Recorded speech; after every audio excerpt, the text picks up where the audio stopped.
오늘 제목 나중 영광의 크기라 말씀하고 있습니다. 여러분, 이 학개서는 이스라엘 백성들이 포로에서 돌아와서 성전을 재건하는 내용 아니겠습니까? 그런데 사람들은 누구나 다 어떻습니까? 초심이 계속 가지가 않죠. 변화되게 되고 또 시들시들하게 되고 중간에 방해가 있게 되고 어려움이 다 있게 됩니다. 이스라엘 백성도 마찬가지예요. 그런데 어떻게 보게 되면은 이스라엘 백성들이 포로에서 돌아와가지고 다시금 성전을 재건할 때 마음은 그렇지 않겠습니다만은 자기 집이 먼저 짓고 싶은 거예요. 그런데 미션이 주어졌어요. 성전을 재건해야 되는 그런 어려움이 있잖아요. 이러한 때에 사마리아 사람들이 방해를 하니까 올컨이 잘 되었다 그래가지고 자기 집에 판자를 붙이고 자기 집을 먼저 꾸미기를 시작을 했습니다. 그러면서 15년 동안 중단이 되었을 때에 하나님은 다시금 학개선자를 통하여서 그들에게 다시금 뭐라고 그랬어요? 성전을 재건하라. 그러면 이 성전을 재건하는 것은 무엇일까? 여러분, 우리가 사는 길은요 딴 데 있질 않아요. 우리 안에 하나님이 찾아오셔야 되고 하나님의 말씀이 임해야 되고 성령이 임해서 우리가 먼저 하나님의 전으로 세워져야 될 줄로 믿습니다. 그래서 단순한 어떤 외형적인 그러한 성전이 아니라 진짜 우리가 하나님의 거룩한 성전으로 지음받는 것이 먼저 중요함을 발견하게 되는 것이죠. 그래서 15년 이상 중단되었는데 오늘 이제 또 2장에 보게 되면은 학개선자를 통하여서 하나님이 직접 말씀하시면서 이제 어떻게 다시금 일어나게 하시는지 우리가 살펴보도록 하겠습니다. 1절을 같이 한번 읽겠습니다. 1절 시작. 일곱째 달 곧 그 달 20일에 여호와의 말씀이 선지자 학개에게 임하니라 이르시되 아멘. 왜 일곱째 달 곧 그 달 20일이라고 썼을까? 구체적으로 썼다면 의미가 있는 거예요. 그러면 일곱째 달 그 달 20일이라는 말은 여러분 초막절 마지막 날 절기를 의미해요. 이때는 벼농사를 짓는 시기예요. 가장 바쁜 때예요. 그리고 이때는 출애굽한 때예요. 그리고 출애굽을 기억하는 때예요. 그러니까 이 날의 의미는 대단한 거죠. 다시금 일어나라고 할 때는 어느 때예요? 하나님이 그들을 구원하시고 다시금 어떻습니까? 하나님이 그들에게 복을 주시고 모든 면 속에서 이 절기라는 것은 하나님과의 관계를 회복하는 가장 중요한 시점이라고 말씀을 드렸어요. 이때에 하나님은 여러분 2절에서 보면 세 부류에게 말씀을 전하고 있습니다.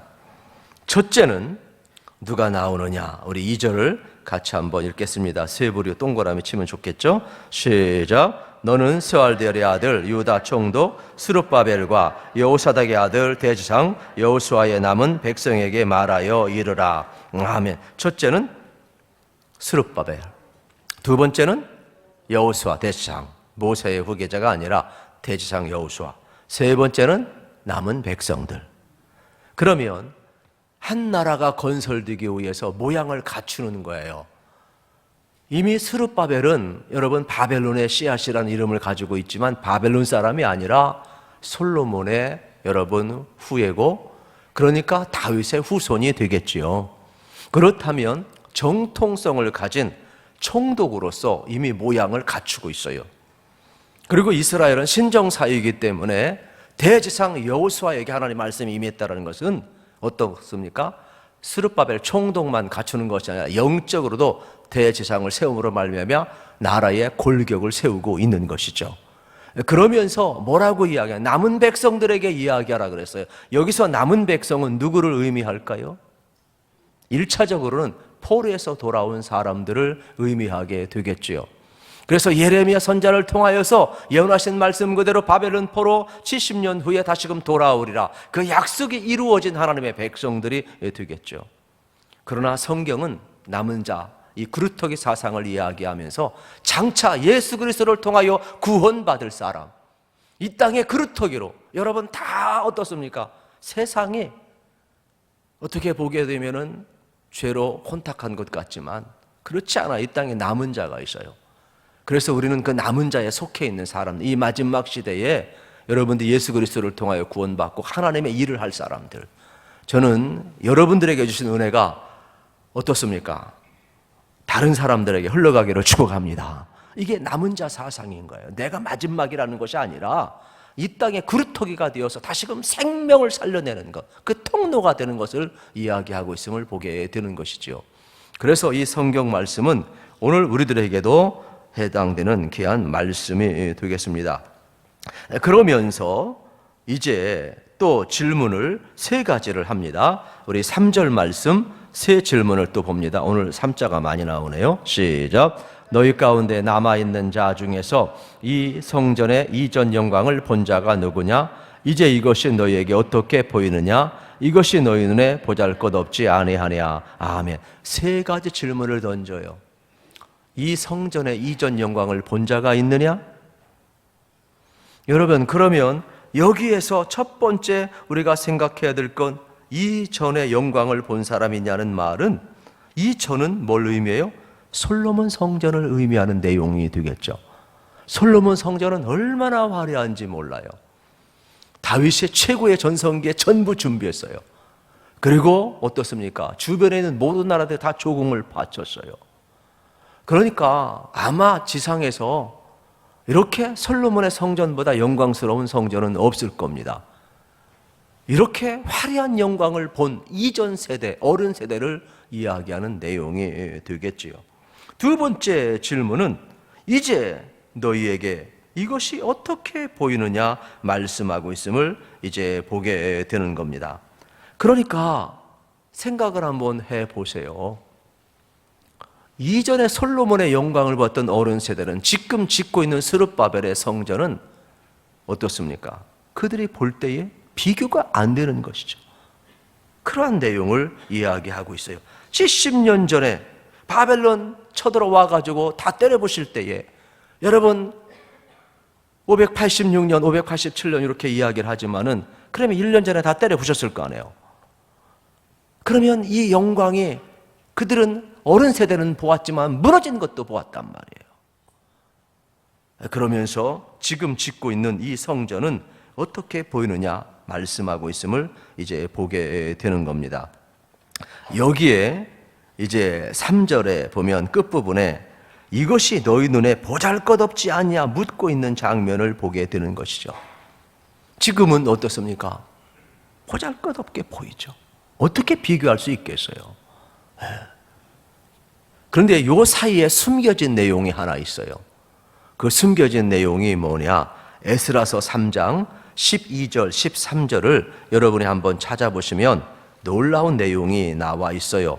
이 학개서의 내용인데 이 숨겨진 내용을 에스라서 3장 12절, 13절에서는 이렇게 이야기를 합니다. 제사장들과 레위 사람들과 나이 많은 족장들은 첫 성전을 보았으므로 이제 이 성전의 기초가 놓임을 보고 대성통곡하였으나 여러 사람은 기쁨으로 크게 함성을 지르니. 13절 같이 한번 읽어보겠습니다. 시작. 백성이 크게 외치는 소리가 멀리 들리므로 즐거이 부리는 소리와 통곡하는 소리를 백성들이 분간하지 못하였더라. 아멘. 안 쳐졌나 봐요. 소리가 적은가 보니까. 잘하셨어요. 잘하셨어요. 네, 아주 잘하신 건데 이 내용은 오늘 본문 속에 숨겨진 내용이죠. 그건 뭐냐면 이전에 솔로몬의 영광을 보았던 사람들 통곡하고 울었어요. 그리고 또 어떻게 보게 되면 이전에 솔로몬 성전의 영광을 보지 못했던 후손들도 다시금 포로에서 돌아와서 무너진 성전을 재건하고 새롭게 시작을 하니까 또 기뻐하고 있는 거예요. 그러니까 이 통곡은 어떻게 된 겁니까? 섞여 있는 거예요. 섞여 있는 거. 어른 세대의 통곡과 여러분 어떻습니까? 후손들의 함성이 섞여 있는 그러한 시간들이 되겠죠. 똑같은 내용인데 내용을 파고 들어가 보면 전혀 다른 내용이 되겠습니다. 그런데 여기에 함정이 하나 있어요. 그것은 바로 뭐냐? 어른 세대들의 통곡의 함정이 있죠. 어른 세대들은 성전의 영광을 뭐로 보았어요? 외형으로 본 거죠. 왜요? 너무나 화려했으니까. 이것이 이스라엘 백성들의 신앙의 결정적인 여러분 실수예요. 그러면 오늘 우리는 어떨까 살펴볼 필요가 있게 되겠습니다. 이 에스라서에서 어른 세대가 통곡하고 있는데 성전의 어떠한 크기, 이러한 외형을 보고 있는데 진정한 성전은 딴 데 있지 않죠. 지성소의 복귀에 있음을 발견을 하게 되는 것입니다. 혹시 여러분들 찾아볼 사람을 한번 찾아봐요. 이미 이 내용은 예레미야서를 통하여서 예언한 내용이 이루어지는 내용이에요. 그러니까 뭐 학개나 에스라나 전부 다 이미 예레미야 선지자가 뭐라고 그랬어요? 예를 들면 이런 내용이에요. 예레미야 3장 16절 18절에 보게 되면은 이렇게 말씀을 하고 있어요. 이스라엘 백성들의 패역을 보고 너희들이 바벨론 포로 70년 끌려가는 것이 하나님의 뜻이라, 이러한 내용이 나와요. 그러면서 뭘 이야기를 하느냐, 그들이 여러분 특별히 바벨론 포로로 끌려갔고 더 나아가서 그들은 무슨 생각을 하냐면은 성전에서 하나님 앞에 예배하고 하나님의 임재 가운데 들어가기보다는 그 성전에 법궤가 있음으로 말미암아 그들은 하나님보다 법궤를 더 신성시했어요. 이 내용을 잘 보셔야 돼요. 이스라엘 백성의 함정이 뭐냐면 하나님을 섬긴다고 하지만 하나님이 전해서 진정 하나님의 임재와 하나님을 예배하기보다는 그 안에 있는 법궤를 신성시하고 지성소는 하나님의 임재가 있는 것이거든요. 성전과 예배는 하나님의 임재가 있어야 되는데 하나님의 임재가 없이 얼마든지 예배할 수 있다는 거죠. 얼마든지 여러분 우리는 하나님 앞에 나아갈 수가 있는 거예요. 여기에 함정이 있다 이 말이죠. 그런데 지금 짓는 스룹바벨 성전을 보면 법궤가 없어요. 그래서 진짜 하나님의 임재가 떠나서 통곡한 것이 아니라 옛날에는 법궤가 있었는데 이미 진공했을 때 다 법궤가 사라져 버렸죠. 그래서 이들은 법궤가 없기 때문에 통곡하는 장면을 이제 보게 되는 겁니다. 그 후에 인디아나 존스나 영화를 만들고 법궤를 찾아서 얼마나 여러분 세계가 지금까지 노력을 하고 있습니까? 아직도 몰라요. 그런데 성경에서 말하는 법궤는 뭘 의미하느냐? 하나님의 임재의 상징을 의미하고 있음을 이제 보게 되는 것입니다.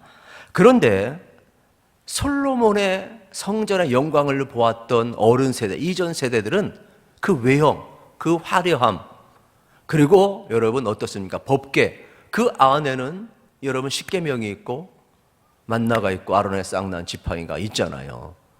그러니까 그들 속에는 상징이 대단히 중요하죠. 그러나 말 그대로 상징인 거예요. 정말로 중요한 것은 뭐냐? 하나님의 임재거든요. 이 차이를 여러분이 잘 구별을 하실 필요가 있죠. 오늘 우리도 마찬가지예요. 십자가 중요하죠. 그러나 십자가가 우상이 될 수 있음을 알아야 돼요. 무슨 드라큘라처럼 십자가 딱 되면 귀신이 물러갑니까? 아니에요, 여러분. 그런 건 미신인 거예요, 미신.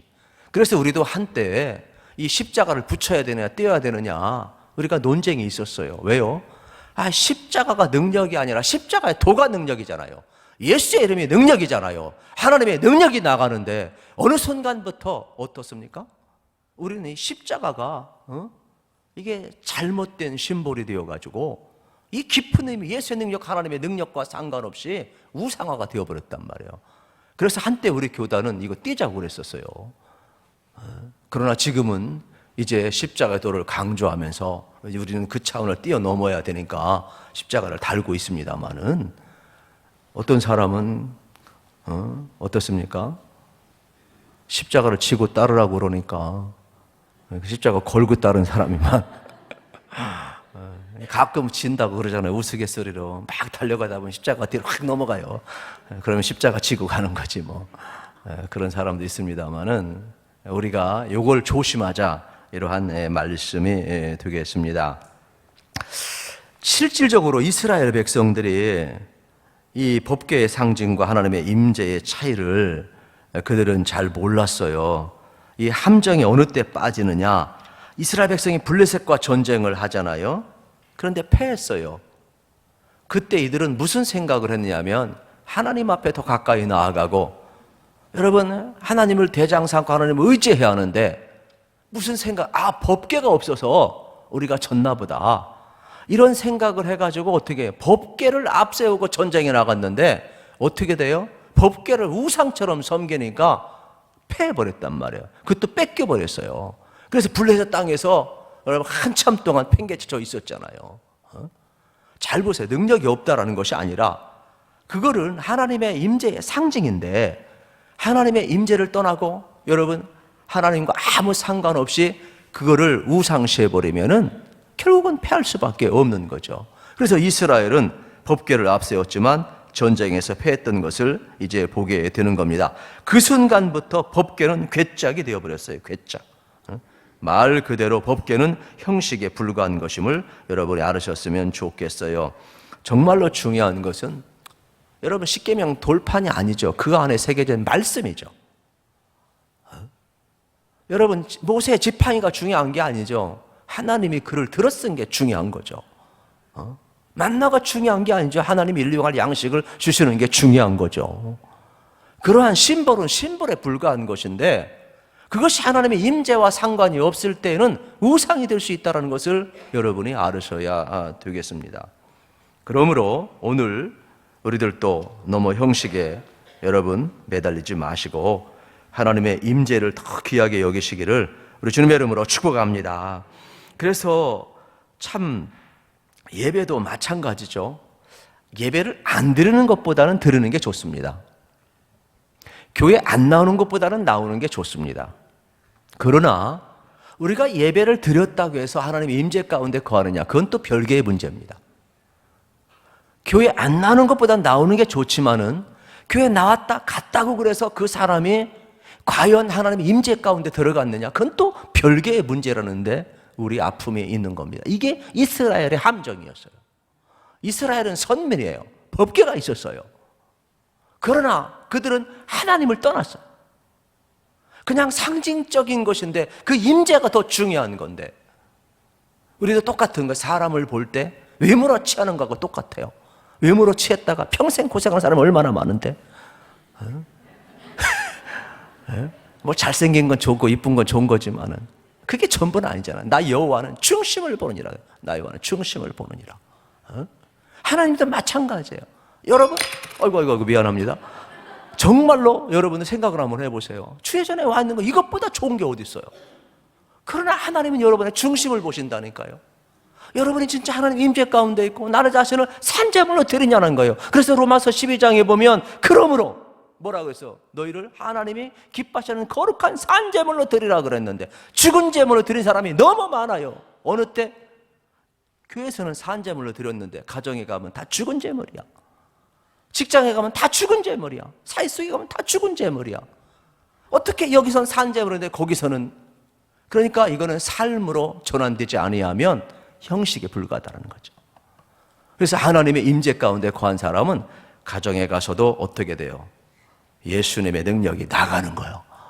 남편이 시비 걸어도 내 안에 예수님이 계시니까 허허허허 하하하하 허허허허 넘어가는 거예요.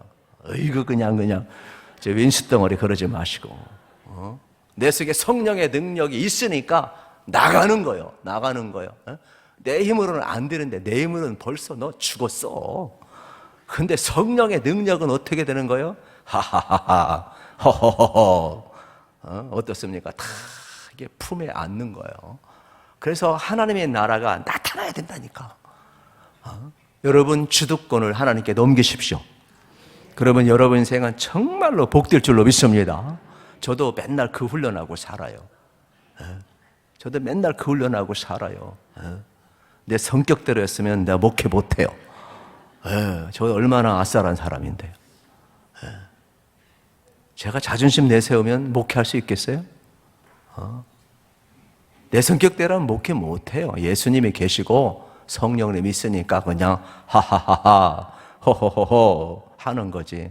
여러분 속에도 주님이 계시니까 할렐루야. 내가 받은 은혜가 너무 큰 거예요. 그 은혜를 여러분 알으셨으면 참 좋겠어요. 이스라엘 백성들은 내가 받은 이 은혜가 얼마나 큰지 그걸 놓쳤단 말이에요. 그래서 형식주의에 빠지는 거거든요. 이게 심각한 여러분 문제를 가져왔음을 이제 볼 수가 있게 되겠습니다.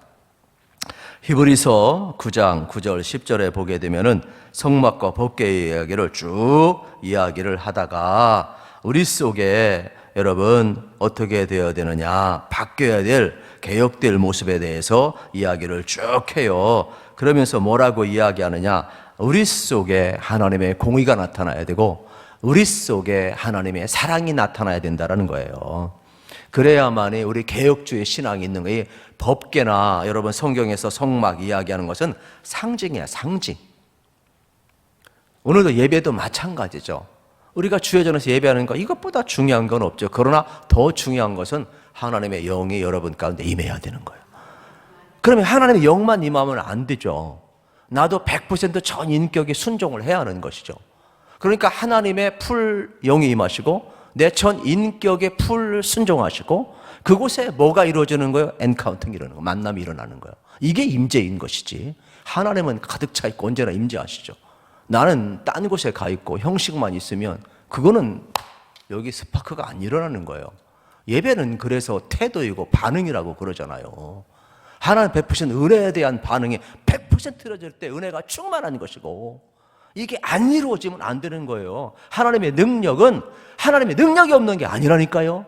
전능하신 하나님 100% 능력과 인간의 100% 순종이 있을 때 하나님의 뜻이 이루어지는 것이지 딴 곳에 이루어지는 것 아니라는 말이에요. 신앙은 바로 이것을 여러분들이 기억을 하셨으면 참 좋겠어요. 4절 읽겠습니다. 4절 시작. 그러나 여호와가 이르노라, 스룹바벨아 스스로 굳세게 할지어다. 여호사닥의 아들 대상 여호수아야 스스로 굳세게 할지어다. 여호와의 말이니라. 이 땅 모든 백성아 스스로 굳세게 할지어다. 내가 너희와 함께하노라. 만군의 여호와의 말이니라. 아멘. 하나님은 학개 선자를 통하여서 스룹바벨아 스스로 굳게 할지어다 말씀하셔요. 하나님은 학개 선자를 통하여 여호수아야 굳게 할지어다 말씀하셔요. 하나님은 모든 백성에게 뭐라고 이야기합니까? 스스로 굳게 할지어다 말씀하고 있어요. 이 시간도 마찬가지예요. 하나님이 여기 있는 여러분 어떻습니까? 저 메신저를 통하여서 어떻습니까? 스스로 굳게 할지어다 말씀하시는 거예요. 그러면 하나님은 두 가지를 약속하셔요. 뭐라고 약속을 하셔요? 나는 만군의 여호와니라. 두 번째, 내가 너와 함께하리라. 할렐루야. 이 약속은요, 출애굽기 때 하신 약속이에요. 나는 만군의 여호와니라. 나는 너희와 함께하리라. 그래서 이 성경에 보게 되면은 왜 출애굽의 역사가 계속 반복되는가를 우리가 보아야 돼요. 우리 인생 전체가 반복이에요. 그렇다면 오늘도 하나님이 여러분 만군의 여호와이시고 또 하나님이 오늘 우리와 함께 하시니까 저는 여러분들이 말씀을 통해서 일어나시기를 축복합니다. 성령을 통해 일어나시기를 축복합니다. 그래서 여러분이 하나님의 전인 것을 깨닫고 여러분을 굳게 하셔야 돼요. 이것이 매우 중요한 것이 되겠죠. 그때 여러분 우리 속에 하나님의 은혜와 능력 나타나게 되고 또 구원의 역사가 나타남을 발견하게 되는 것입니다. 구원도 마찬가지가 되겠죠. 자, 저를 보십시오. 여러분, 구원은 하나님의 은혜로 받습니다. 그러나 하나님의 은혜가 임할 때 우리가 입으로 시인해야 합니다. 우리가 입으로 시인하기 위해서는 누군가 복음을 전해줘야 됩니다. 그 복음을 듣고 우리가 입으로 시인할 때 여러분 구원의 역사가 일어나는 거예요. 내가 구원하는 게 아니에요. 하나님이 하신 역사예요. 그런데 이 구원조차도 100% 하나님의 은혜와 100% 인간의 순종이 만날 때 이루어지는 사건임을 여러분 알으셔야 된다는 것이죠. 우리 인생 전체가 그런 겁니다. 그렇다면 오늘 하나님이 여러분에게 스스로 일어나라 말씀하시되 이 주신 말씀을 붙들고 어떻게 해야 되겠습니까? 100% 순종하시면 하나님의 말씀을 통해서 여러분이 스스로 세워지게 될 줄로 믿습니다. 다른 사람의 구원도 마찬가지가 되겠죠. 왜 전도에 미련한 방법을 택하셨을까? 여러분, 이 말은 내 속에 구원이 없다라는 거예요. 그래서 전도에 미련한 방법으로 택하신 것이죠. 여러분, 우리는 자력정보가 아니에요. 스스로 구원할 수가 없어요. 예수님의 은혜가 아니면 안 되는 거예요. 다력정교예요. 누군가 복음을 전해줘야 되는 거예요. 그래서 그 복음을 듣고 믿음을 생기면 입으로 시인하고 구원에 이르는 것. 이것이 복음의 신비임을 여러분들이 알으셨으면 좋겠어요. 5절 6절을 같이 한번 읽겠습니다. 5절 6절 시작. 너희가 애굽에서 나올 때에 내가 너희와 언약한 말과 나의 영이 계속하여 너희 가운데에 머물러 있나니 너희는 두려워하지 말지어다. 만군의 여호와가 이같이 말하노라. 조금 있으면 내가 하늘과 땅과 바다와 육지를 진동시킬 것이요. 아멘. 여러분 6절 말씀을 잘 보세요. 6절 말씀에 한 단어가 빠졌어요. 이걸 쓰세요. 저도 배웠는데 만군의 여호와가 이같이 말하노라. 조금 있으면 다시 단어를 써놔요. 다시 내가 하늘과 땅과 바다와 육지를 진동시킬 것이요. 그래서 원어를 연구하시는 학자들은 다시가 빠졌다라고 이야기를 하는 거예요. 그래서 만군의 여호와가 이같이 말하노라. 조금 있으면 다시 내가 하늘과 땅과 바다와 육지를 진동시킬 것이다. 이 내용은 뭘 의미해요? 출애굽의 사건을 이야기하는 내용이 되겠죠. 그러면 제2의 출애굽이 일어난다는 말입니까? 이 사건은요, 구원의 실제적인 사건을 이야기하고 있음을 우리가 발견하게 되는 것입니다. 누군가 여러분 인류에게 여러분 와야 구원이 이루어지는 것 아닙니까? 그분이 누구냐? 바로 예수 그리스도라는 것이죠. 그래서 7절에 보게 되면 또한 모든 나라를 진동시킬 것이며 모든 나라의 보배, 그 각주에 보면 뭐라고 써 있어요? 보배가? 성경 읽는 법을 배워야죠. 사모하는 것이라거나 사모하는 것, 각주에 나와 있죠. 작은 글씨로. 그러면서 이르리니 내가 이 성전의 영광이 충만하게 하리라. 만군의 여호와의 말이니라 말씀하고 있음을 보게 되지요. 여기서 만국이 사모하는 보배는 누구예요? 예수 그리스도. 그러면 단순히 학개서는 뭘 이야기하는 거예요? 스룹바벨의 성전을 이야기하나요? 아니에요. 예수 그리스도를 이야기하는 거예요. 오늘 우리가 이 말씀을 더 깊이 있게 들어가기 위해서는 그분이 오셔서 슬픔이 가득한 이 땅을 온전히 회복시키고 우리를 구원하실 것이라는 얘기가 되겠죠. 이제 다음 주일부터 대림절이 시작되는데 바로 예수 그리스도, 우리에게 오신 그 예수 그리스도, 모든 여러분 만민이 사모할 분, 그분이 오셔야 이 죄악된 땅, 이 슬픔의 땅에, 이 포악된 땅에 구원의 역사와 평화의 역사가 이루어지니까. 8절 9절을 이렇게 말씀합니다. 은도 내 것이요 금도 내 것이니라. 만군의 여호와의 말이니라. 우리 9절 말씀 같이 읽겠습니다. 시작. 이 성전의 낮은 영광이 이전 영광보다 크리라. 만군의 여호와의 말이니라. 내가 이곳에 평강을 주리라. 만군의 여호와의 말이니라. 아멘. 여러분, 이전의 영광은 뭐예요? 솔로몬 성전의 영광을 의미하는 내용이 되겠습니다. 사람의 눈에는 지금 지어지고 있는 스룹바벨의 성전이 초라해 보여요. 그러나 하나님은 뭐라고 이야기합니까? 너희들이 눈으로 보았을 때 솔로몬의 성전이 더 크다고 생각하느냐? 나는 아니다.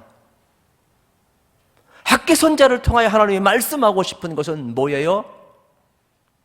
지금까지 지상에 지어졌던 솔로몬의 성전이든 여러분 스룹바벨의 성전이든 장차절 헤롯의 성전이든 이전의 모든 영광보다 나중 영광이 더 크다 이 말이에요. 나중 영광이 뭐가요? 예수 그리스도를 이야기하는 거예요. 우리가 볼 진정한 성전이 뭐예요? 건물로 지어진 성전이 아니라 모든 만민이 사모하는 바로 보배로 오신 예수 그리스도, 그분이 우리의 진정한 성전이고 그분 안에 우리가 거할 때 나중 영광이 더 크리라. 할렐루야. 얼마나 중요한지 몰라요. 그걸 지금 학개서를 통하여 이야기하고 있음을 보게 되는 것입니다. 그러므로 솔로몬 성전의 영광이 지금 지어지는 성전보다 오히려 못하다라고 이야기하고 있음을 보게 됩니다. 지금 나중 영광이 이전의 영광보다 클 것이라 말씀하는데 이것은 우리가 이제 이사야서를 통해서 또 앞으로 대림절 기간에 여러분에게 말씀을 나누겠습니다마는 이미 예언된 바 있어요. 예수님이 어떠한 모습으로 오셨느냐? 보잘것없는 모습으로 오셨어요. 고운 모양도 없고 흠모할 만한 것도 없고 자기 땅에 왔으나 백성이 내쫓았어요. 어느 누구도 메시아를 기다렸지만 예수님이 왔을 때 메시아라고 생각하지 않았어요. 그런 모습 오시라고 아무도 생각을 못했어요. 누가 처녀의 몸으로 마리아를 통해 오리라고 누가 생각했어요? 누가 아기의 몸으로 오리라고 누가 생각을 했겠어요?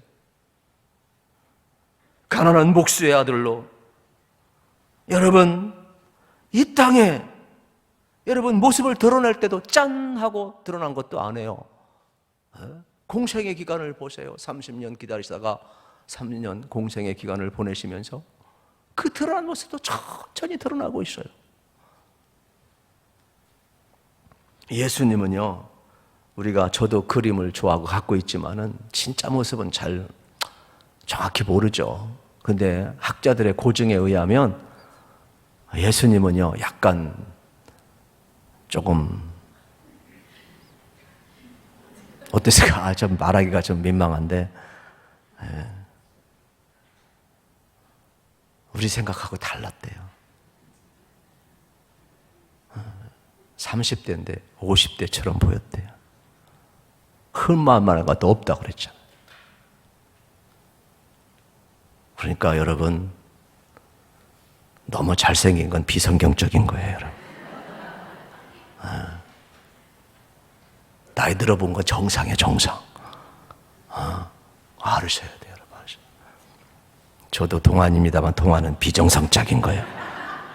나이에 비해서 비정상적인 거예요. 예수님은 30대도 50대, 60대로 보였다고 그랬어요.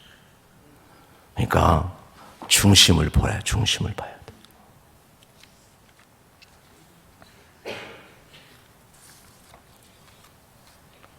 어쨌든 예수님은 보잘것없는 초라한 모습으로 이 땅에 오셨어요.